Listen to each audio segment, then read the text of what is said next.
Arrays are so let's start now. Next topic is all about arrays, how to use arrays in NetBeans and Java.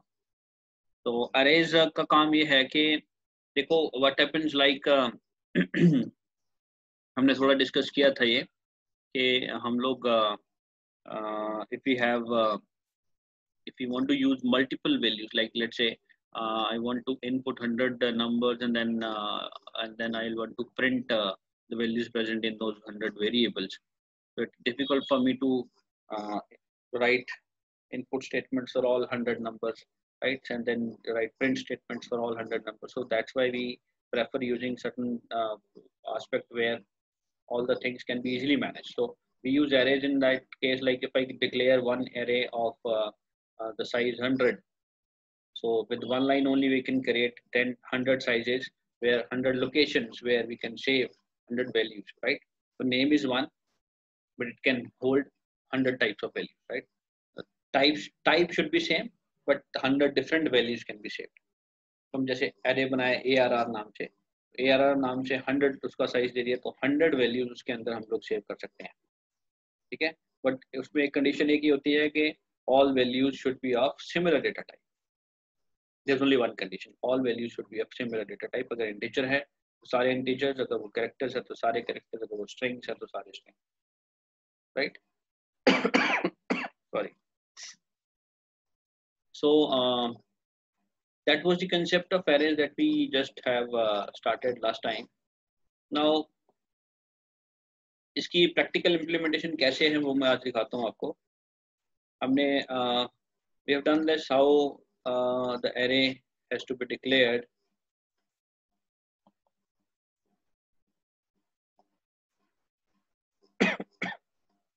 We put a bracket after the data type, like this is the way, double square brackets, name of the array is equal to new, then again the same data type, and then how many values we want to give. 5, let's say, so 5 will be the size. So here in this case 5 values can be there, right? And this is the 5 this is how we assign these 5 values to that particular array. इससे हम data type लिखेंगे, array का नाम लिखेंगे with the square bracket is equal to curly brackets के अंदर वो 5 values दे देंगे जो initialize करनी है. So these are initial values, right? Then this I told you that to print all these values, how things will work.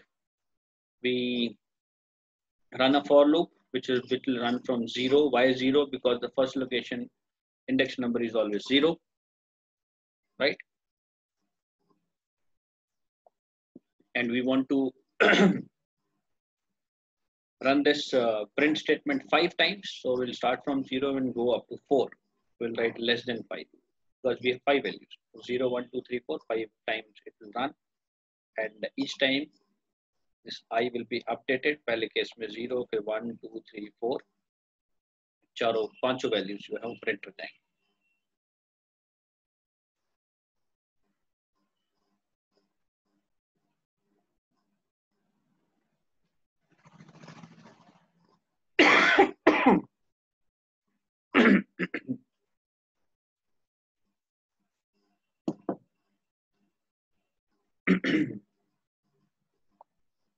Okay, next one more thing is that in place of this number we can also put marks.length.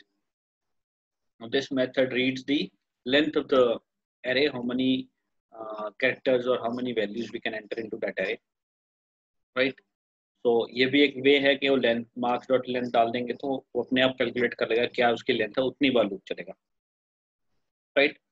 Now one simple example is given here, like हमने क्या किया है कि मान लो ये 5 जो values थी, ये 5 वैल्यूज हमने जो एंटर कराई ये है बच्चों के marks out of 400, let's say, right? Now we want to find out the average of it, then we want to find out that अगर एवरेज जो है या परसेंटेज कह लो, हमें परसेंटेज निकालना है कि 400 में से बच्चों का टोटल मार्क्स इतने पांचों बच्चों के हैं, हमने सबका परसेंटेज निकालना है. उसके बाद कैलकुलेट करना है, अगर परसेंटेज 40 से ज्यादा है तो लिखेंगे पास है, नहीं तो फेल लिख देंगे, right? So this loop will start from 0 to less than 5 5 marks dot length in this case in our case is 5, तो ये 0 से लेकर 4 तक चलेगा। और हर बार क्या करेंगे, मार्क्स आई मतलब पहली वैल्यू आई की 0 है, तो मार्क्स 0 मतलब पहला मार्क्स जो सबसे पहले मार्क्स हमने असाइन किए ऊपर, राइट, 3 4 6 इसको कंसिडर किया जाएगा। डिवाइडेड बाय टोटल मार्क्स हमें देने पड़ेंगे पहले, टोटल मार्क्स आपको लिखना पड़ेगा डिवाइडेड बाय 0। मैं काम करता हूँ, I will just open that file, मैंने कल एक फाइल बनाई थी इससे related, I will just show you that, सीधा वहीं से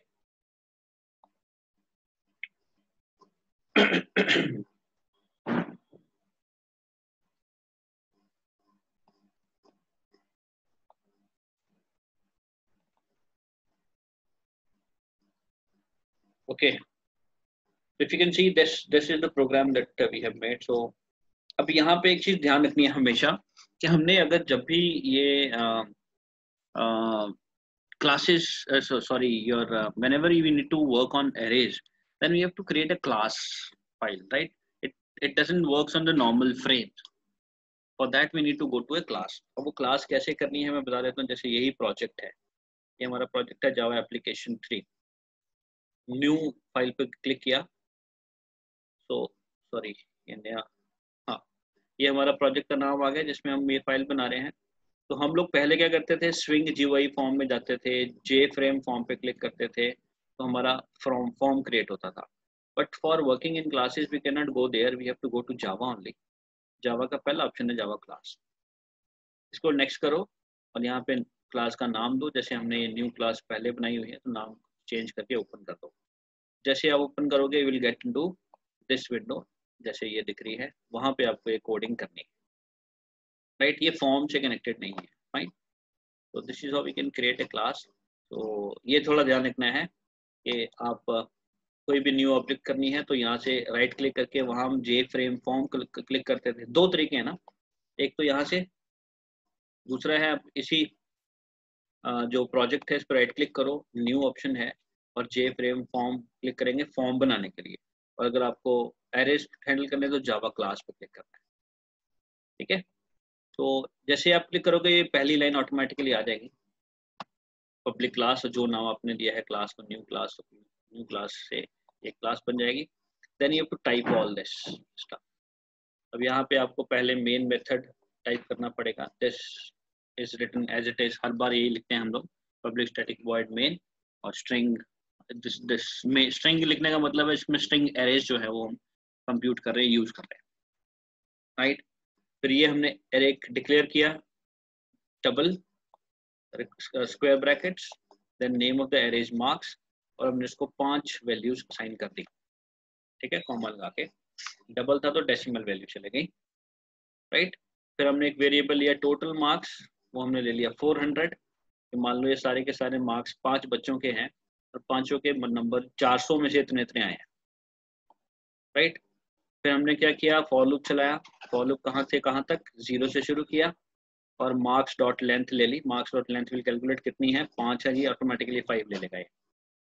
तो start from 0 I less than 5 मतलब आई 4 तक ये 5 बार लूप चलेगा, right.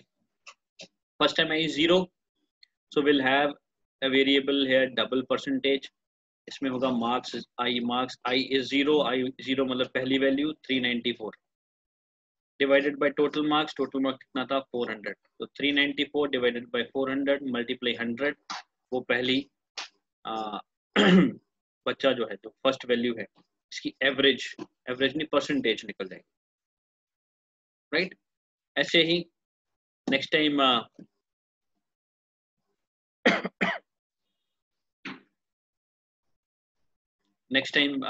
I changes into 1, I increment हो जाएगा आई प्लस प्लस की वजह से। फिर 1 less than 5 is true, so will come here marks 1 मतलब ये 0 था, सेकंड 1 लोकेशन नहीं होता है, तो 285.5 कंसिडर होगा। तो 400 से डिवाइड किया, 100 से मल्टीप्लाई किया, इसकी भी परसेंटेज आ गई। फिर आई हो जाएगा 2 के केस में 175.5 को 400 से डिवाइड किया, 100 से मल्टीप्लाई किया, इसकी एवरेज। तो लाइक वाइज थर्ड केस में 3 पे 95 से हो गया, राइट। उसके बाद जब आई की वैल्यू 5 हो जाएगी तो लूप टर्मिनेट हो जाएगा, राइट। फिर हमने क्या किया, हमने अच्छा हमने एक यहाँ पे एक गड़बड़ ये की है कि जब फर्स्ट टाइम में आई 0 था तो ये कैलकुलेट हो गया, उसके साथ ही बाकी स्ट्रिंग्स भी, ये चीजें भी रन हो गई, क्योंकि we need to print everything for every line. पहले फर्स्ट बच्चे जो है 394 के लिए हम लोग प्रिंटिंग भी साथ साथ कर रहे हैं, तो उसके लिए क्या किया हमने, एक वेरिएबल लिया है रिजल्ट, राइट। तो हमने क्या किया, ये परसेंटेज इज ग्रेटर देन 40, अगर जो परसेंटेज निकली 40 से बड़ी है तो रिजल्ट आ जाए पास, नहीं तो रिजल्ट आ जाए फेल, ठीक है। और हमने 4 चीजें प्रिंट की हैं। पहले में प्रिंट किया है i+1। i+1 क्यों किया, क्योंकि 0 था, तो हमने पहले बच्चे का आंसर देना है, हमने 0+1 कर दिया, तो 0+1 1 हो जाएगा, तो यहाँ आ जाएगा नंबर 1, ठीक है। आउटपुट विंडो में आपको दिखेगा 1 लिखा हुआ, तो नंबरिंग कर रहे हैं मेरे ख्याल से, ठीक है। तो ये \t साथ में प्रिंट करना है। t का मतलब होता है टैब स्पेस, तो एक टैब का 8 स्पेसेस का डिस्टेंस जो है टैब प्रिंट वो रन हो जाएगा। उसके बाद जो कुछ भी प्रिंट होना है एक टैब के स्पेस के बाद प्रिंट होना है। फिर इसके बाद हमने पे क्या प्रिंट किया, मार्क्स आई है, मार्क्स 0 फर्स्ट केस में, पहली वैल्यू 394.0 प्रिंट होगा। फिर से टैब स्पेस देंगे और फिर परसेंटेज प्रिंट कर दिया, जितना परसेंट कैलकुलेट हुआ वो प्रिंट हो जाएगा। फिर 2 टैब की स्पेसेस और फिर रिजल्ट आएगा, तो रिजल्ट में अगर पास है या फेल्ड है वो प्रिंट होगा, ठीक है। मैं इसको रन करता हूँ ताकि हम लोग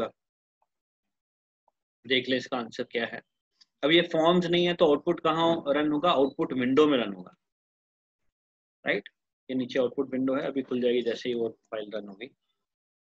ये देखिए, सी पहले 1 प्रिंट हुआ, फिर 1 की वैल्यू 394.0, फिर इसका परसेंटेज 98.5 आ गया परसेंटेज, और वैल्यू पास आ गई, रिजल्ट पास आ गया, ठीक है। फिर उसके बाद देन उसके बाद आई इंक्रीज होकर 1 हो जाएगा, फिर 1 लेस देन 5 इज ट्रू, फिर again it will start for the 1 marks 1 मतलब 285.5 पिक किया जाएगा, उसका परसेंटेज निकला, उसको कंपेयर किया पास है या फेल है, फिर उस हिसाब से प्रिंटिंग कर, राइट। तो ये टर्न वाइज 285.5 आंसर, उसका परसेंटेज ये निकला और ये भी पास हो गया। फिर आई इंक्रीज होके 2 हो जाएगा, 2 के केस में इट विल पिक 175.5 और फिर उसकी परसेंटेज निकली और रिजल्ट कैलकुलेट हो गया। लाइकवाइज फिर आई इंक्रीज होके 3 हो गया, तो 3 के केस में 95.0 है वैल्यू, तो उसकी कैलकुलेशन होगी। So for every row every value will print everything, ठीक है। लास्ट वाले केस में उसकी परसेंटेज 23 आ गई, तो वो फेल्ड कैटेगरी में आ गया, right. This is how arrays work. अब हमारे एग्जांपल में तो we have used only 5 values now, so you can use a number of values like in 20, 30, 40 values you can use, right, and then that can be processed and used accordingly, right.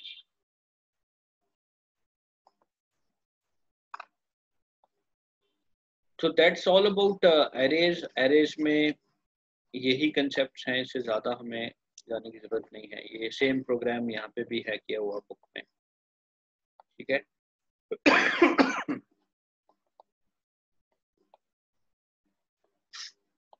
हाँ, this is important common coding errors whenever you do the coding, हम लोग क्या गलती करते हैं वो ध्यान में रखनी चीज वाली चीजें हैं। If an off by 1 error loop index if verified from 0 to n instead of 0 to n-1, sometimes हम लोग क्या करते हैं, ये इक्वल टू डाल देते हैं।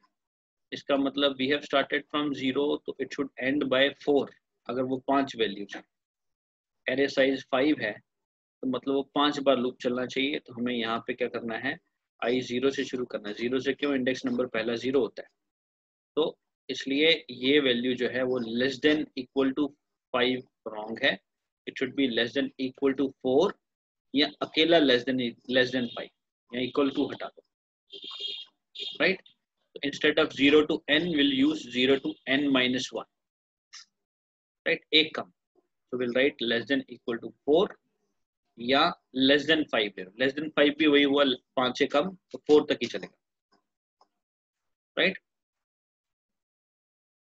In this case, an array index out of bound error occurs and the program terminates unexpectedly without an errors with an error message given. Like this, you will get one array error, right? So यहाँ लिखा होगा exception is a main thread. ये error आएगा. Fine. So that's it about arrays. इसके बाद एक topic है user defined methods. अच्छा, अभी तक हमने जितने मेथड्स देखे थे, सेट टेक्स्ट, गेट टेक्स्ट, या अभी इससे पहले हमने रेडियो बटन, चेक बॉक्सेस के बारे में देखा, बहुत सारे मेथड्स उसमें थे, right, get selected value, so likewise. So ये जो जितने भी मेथड्स हैं ये रेडीमेड है, मतलब they are already inbuilt message, you can say they are already there in the software, you just have to name them and give a value to them and we'll get the output of it. Now let's say I want to create my own method. मैं एक अपना method बनाना चाहता हूँ कि जो मेरे हिसाब से आंसर को प्रोड्यूस करे, right? So that option is also available in Java, right? उसको हम लोग कैसे करते हैं? अब मेथड जब भी बनता है तो मेथड का हमें पहले तो रिटर्न टाइप लिखना पड़ता है। रिटर्न टाइप तो वो मेथड हमें किस तरह का आंसर देगा, क्या वो हमें पहली चीज तो है कि क्या वो हमें रिटर्न करेगा या नहीं करेगा, राइट। सेकंड थिंग इज कि वो रिटर्न करके इंटीजर टाइप वैल्यू देगा या फिर कैरेक्टर टाइप देगा या स्ट्रिंग टाइप देगा, that we need to define. फिर हम उस मेथड का नाम लिखते हैं कि क्या मेथड का नाम क्या होगा, राइट। और फिर हम उसमें पैरामीटर स्पेसिफाई करते हैं सेपरेटेड बाय कॉमा। पैरामीटर्स मतलब कौन कौन सी वैल्यू जो है उस मेथड के अंदर यूज होंगी, ठीक है। तो ये मतलब ऑप्शनल होता है, पर ज्यादातर हम पैरामीटर्स दिया करते हैं। पैरामीटर्स ये होता है कि मान लो मैंने दो नंबर्स को प्लस करके आंसर शो करना है, तो मैं चाहता हूँ कि मेरे पास इस मेथड को जो भी वैल्यू मैं पास ऑन करूँ, मैंने दो वैल्यूज हमेशा पास ऑन करूंगा और ये मेथड मुझे दोनों का प्लस करके आंसर रिटर्न बैक कर दे, ठीक है। तो ये पॉसिबल कैसे है? मुझे यहाँ पे दो पैरामीटर्स बनाने पड़ेंगे। पैरामीटर मतलब दो वेरिएबल, एक एक्स और वाई ले लेंगे, right.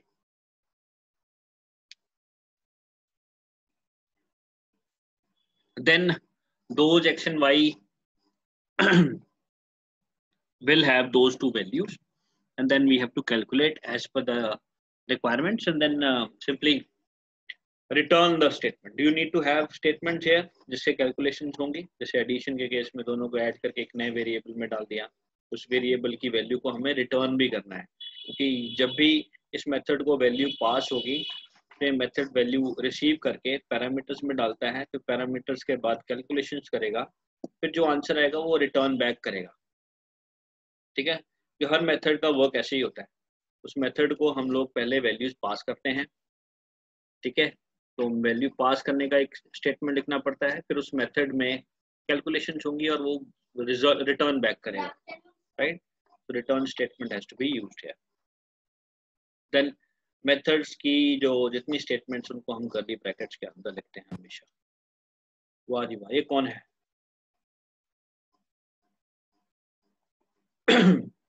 May I know who is this before I remove this? ये है कौन? Yes.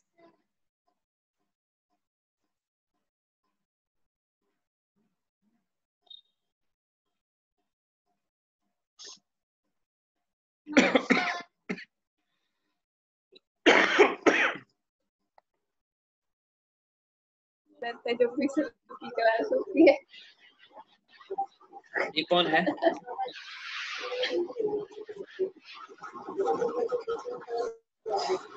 यस्मिन? यस्मिन आप कर रहे थे? Yes, sir. No, sir.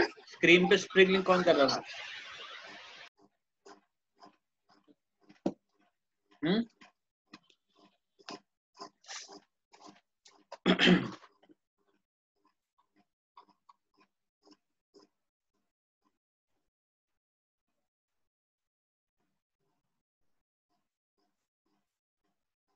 कोई नहीं, I have the controls, I'll control that fellow, don't worry, whosoever it is. लो पेन ही बंद कर दिया मैंने तुम लोग के, अब करो.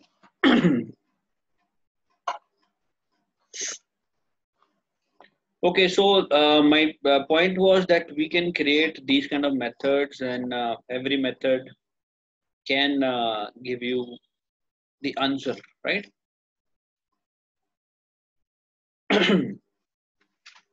See, यहाँ पे इन्होंने क्या क्या मेंशन किया है. Method name is the word followed by round brackets. See, एक ये भी ध्यान रखो कि जितने भी वर्ड्स के बाद राउंड ब्रैकेट्स आता है मतलब वो मेथड है. गेट एक्सेप्टेड के बाद हमने देखा होगा राउंड ब्रैकेट्स लगती हैं, वो मेथड्स होते हैं, राइट? तो ये कुछ ना कुछ आपके इन वैल्यूज को मैनिपुलेट करके आंसर प्रोड्यूस करते हैं, right?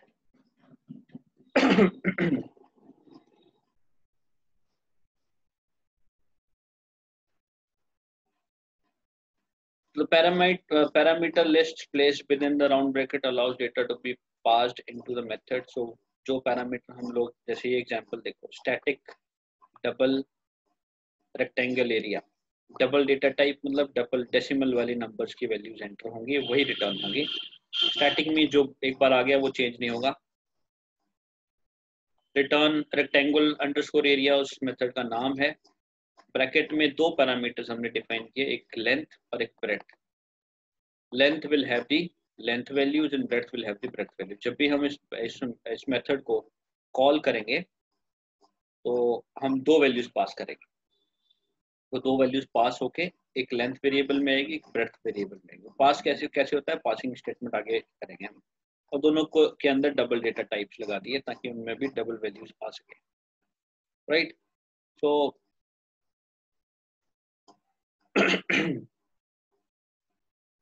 so the variables of the parameter list just acts like local variables inside the method body.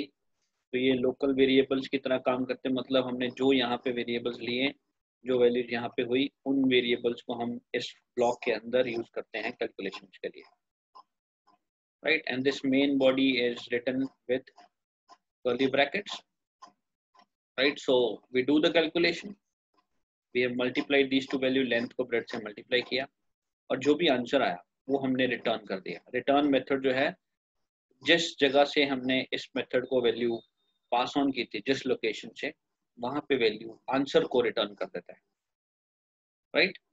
तो अब ये जगह का चक्कर क्या है वो मैं आगे दिखाता हूँ.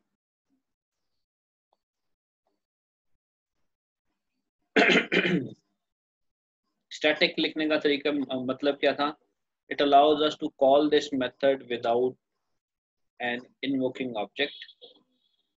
किसी ऑब्जेक्ट को क्रिएट किए बिना कि जब भी मेथड कॉल किया जाता है तो at time that object is created, so call is made to the method without invoking the object, without asking the object. ये object वगैरह क्या है हम आगे आएंगे, क्लासेस का कंसेप्ट थोड़ा आगे आएगा. तो let's make it simple. तो ये मैं बता रहा था अभी कॉलिंग कैसे करनी है. ये देखो जी, ये कॉलिंग करने का तरीका है. ये हम है void main में. ये मेन जो होता है, मेन वो मेथड होता है जिसके अंदर पूरे प्रोग्राम का स्ट्रक्चर बनता है. अब जो हमने पिछले किए जितने भी कंट्रोल्स वाले किए थे, रेडियो बटन्स वाले या फिर चेक बॉक्सेस वाले, या जो भी हम कोडिंग कर रहे थे, बटन्स के अंदर कोडिंग कर रहे थे, जो बटन पे डबल क्लिक करते थे तो कोडिंग विंडो ओपन हो जाती, वहां पे मेथड अपने आप बन जाता था, ठीक है? एक्शन परफॉर्म मेथड नाम से बनता था. तो वो बेसिकली वो वर्क कैसे करता है कि अगर आप उस कोडिंग एरिया को ध्यान से देखो, उसमें एक मेन मेथड्स भी होंगे, राइट? वो main method is the main area from where the programming the compilation starts. जब कंपाइलर रीड करना शुरू करता है प्रोग्राम को, पहले मेन मेथड को रीड करता है. तो मेन के अंदर सारे कंट्रोल्स के इंस्ट्रक्शंस ऑटोमेटिकली बनते थे जब वो फॉर्म बनाते थे. यहाँ पे क्या होता है कि जब आप क्लासेस या एरेज या मेथड्स के सेल्फ यूजर डिफाइंड मेथड्स की काम करोगे तो आपको सब कुछ खुद डिफाइन करना पड़ता है. तो we all work in the main method. Right? So this is how main method starts. Public static void main, and then string arguments are to be, array arguments are to be passed. So this statement तो as it is आनी है. फिर curly bracket के अंदर हमने एक variable लिया a0, उसको असाइन कर दिया 0, a लिया है. a के इक्वल टू क्या किया, a को असाइन क्या किया, इनिशियली इट वाज 0, देन इसमें हमने एक स्टेटमेंट लिखी है ये. अब ये क्या है, रेक्टेंगल अंडरस्कोर एरिया और ब्रैकेट आ गई ना, कर्ली ब्रैकेट. इसका मतलब ये एक मेथड है, उस मेथड को ये दो वैल्यूज पास कर दो. So these two values 45.5 and 78.5 are passed to this method. ये मेथड क्या है, ऊपर हमने अभी ये एग्जांपल बनाया था, ये वाला. राइट. सो रेक्टेंगल डॉट एरिया में वो दो वैल्यूज पास हो जाएंगी. पहली वैल्यू लेंथ के लिए, दूसरी वैल्यू ब्रेड्थ के लिए. उन दोनों को मल्टीप्लाई किया जाएगा और रिटर्न कर दिया जाएगा. मल्टीप्लिकेशन के बाद जो आंसर आया, that is return to this variable a. Right. तो इस जो भी रिटर्न स्टेटमेंट में आंसर निकलेगा वो a को असाइन कर देंगे. a को हमने प्रिंट कर दिया तो हमारा एरिया प्रिंट हो जाएगा. बेसिकली हम ये सारी चीजें एक प्रोग्राम में भी कर सकते हैं. ये सिर्फ समझने के लिए छोटा सा एक एप्लीकेशन बनाया. अब इसमें हम लोग क्या कर रहे हैं कि इस मेथड को सिर्फ मेन से हम वैल्यूज पास करते हैं, हमारा मल्टीप्लाई होकर ऑटोमेटिकली आंसर आ जाता है, उसको हम प्रिंट कर देते हैं. तो इससे क्या होता है कि अगर मान लो एक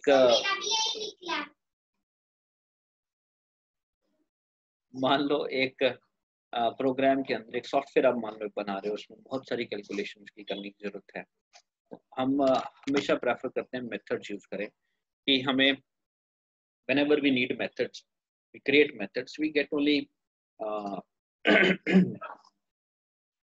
कि हमें बार बार चीजें रिपीट करने की जरूरत नहीं पड़ती. अदरवाइज अगर यहाँ पे तो चलो दो ही स्टेटमेंट है, अब इस एग्जांपल में तो हमने यहाँ पे सिर्फ एक ही लाइन लिखी है. कई बार ऐसे मेथड भी होते हैं जिसमें लंबी कैलकुलेशंस होती हैं. Right. So in that case we have to write. Otherwise अगर हम ये मेथड्स ना बनाए तो ये सारा कुछ हम लोग मेन मेथड में भी कर सकते हैं, कोई दिक्कत नहीं है. अब यहीं पे जो नंबर्स दो लिए उनके लिए दो वेरिएबल्स लो, फिर उनको मल्टीप्लाई करो और उस वेरिएबल को प्रिंट कर दो. राइट. बट ये मेथड बनाने का फायदा क्या है कि हम एक लाइन में उनको वैल्यूज पास करें और वो हमें रिजल्ट देता जाता है. अगर मान लो कुछ ऐसे पार्ट ऑफ इंस्ट्रक्शंस हैं जो मान लो आपने 20 टाइम्स करनी है एक प्रोग्राम के अंदर, तो हमें वो 20 टाइम वो इंस्ट्रक्शंस लिखनी पड़ेगी.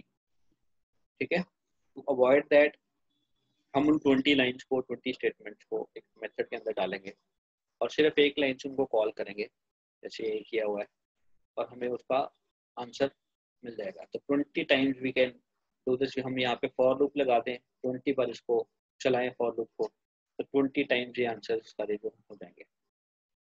Right. So it is always easy for us to manage things on by using method. Right. See, this is completely given when we call the rectangle area method. जब हमने यहाँ पे method को call किया, we supply the length and breadth of the rectangle as arguments in the method call. Arguments मतलब ये जो values हैं, तो हम ये length और breadth की values जो है यहाँ पे as arguments method को supply करते हैं. So the arguments with which the rectangle area method is called are copied into the parameters. ये जो arguments हैं, ये जो values हैं, वो इन parameters को copy कर दिया जाता है. Right? तो ये यहाँ से जब function call हुआ, function call के बाद जो function body है, उसके जो parameters हैं, उनमें ये values copy हो गई. Right? तो जो पहली value हो पहले parameter में, दूसरी value दूसरे parameter में copy हो गई. Right? Then method is executed. Method execute होगा और it returns the value of the method which is copied into the variable a. तो method ने जब calculation की, ये multiply करके इतना आया आंसर, तो ये show तो नहीं होगा, वो सिर्फ value return कर देगा और return होके वो assign हो जाना है इस a variable. When you print this a variable, it will print this multiplication answer, right? So right. So this also if you want to do this, you have to create one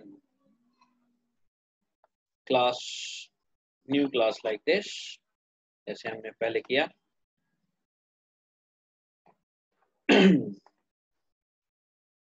इस नाम से class already है, मैं इसके 2 लगा देता हूँ आगे.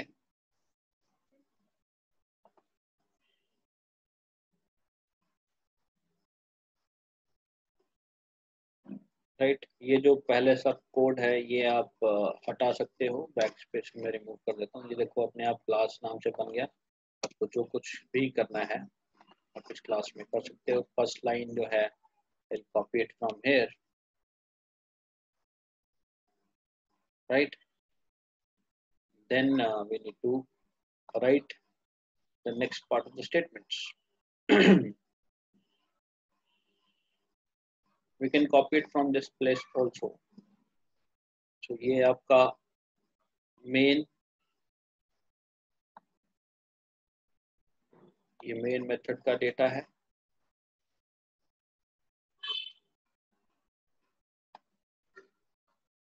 मैंने main method में डाल दिया.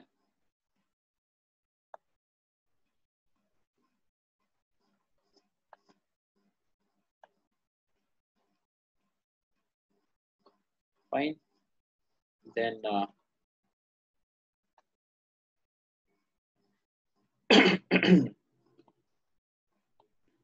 और ये अपना method that we have created. कोई ब्रैकेट कॉपी नहीं हुआ, चलो नो प्रॉब्लम, बाद में कर लेंगे. उसको मैं ऊपर प्रिंट टाइप वो कर देता हूँ. Right, so this is the method that we have created and this is the main method.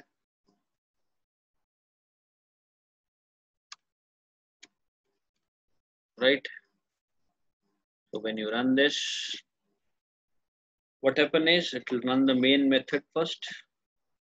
Double में हमने 0.0 नहीं लिखा, इसलिए वो कह रहा भाई इसमें गड़बड़ ना हो, ध्यान रखो. anyhow let it be 0 only, then there is no problem.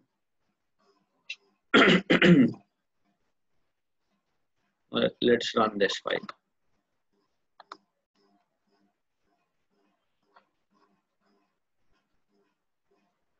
Right, so area of the rectangle is equal to 3571.75. Right, so area is automatically calculated. यहाँ से दो पैरामीटर्स पास होके लेंथ और ब्रेड्थ में आ गए. लेंथ एंड ब्रेड्थ मल्टीप्लाई किया और return कर दिया. रिटर्न होके वो ए में आ गया. ए को हमने प्रिंट कर दिया. Fine. So that's all about this arrays and user defined functions. All lot of other things are also there, but we'll do it after the exams. So we'll start with the revision process from the next time, right? We'll end up today. If you have any doubts and all, you can ask me anytime.